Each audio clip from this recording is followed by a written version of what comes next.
For ingredients, you'll need butter, you'll need vanilla extract, cinnamon, nutmeg, plain flour, sugar, bananas, very ripe bananas, and baking powder. To start this recipe, you want to preheat your oven to 180 degrees as well as grease your baking tin, as I am here.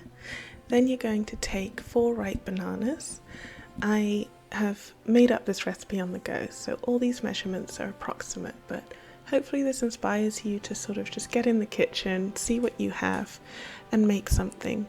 I'm adding a splash of vanilla to the bananas, and I'm just mashing those all together because they're super ripe. This is very easy to do with a fork, so no need for fancy equipment here. And I'm getting that to a nice smooth texture. Then I'm just adding in some spices. Cinnamon and nutmeg are my favorite sort of warming spices, as well as about half a cup of butter. As you can see here, I'm sort of following my heart with this recipe. People usually melt the butter, but I find it works just fine to mush that in like so until you've just got very small lumps of butter. You're almost creaming it into the mixture. Then I'm adding in some sugar. As the bananas are super ripe, they are very sweet, so you don't need too much sugar.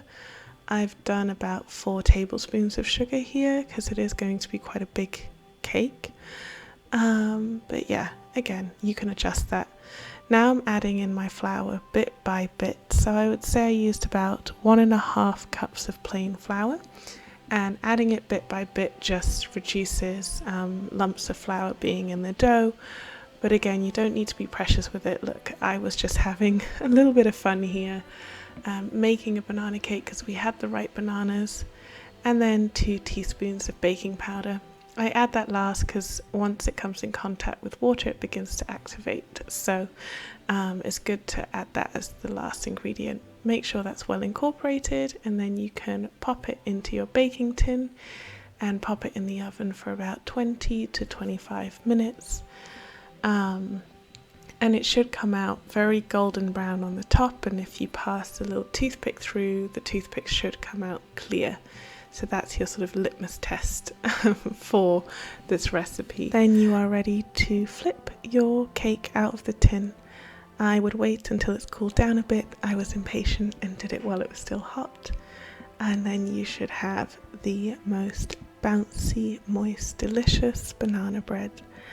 And you can enjoy this toasted, warm with butter.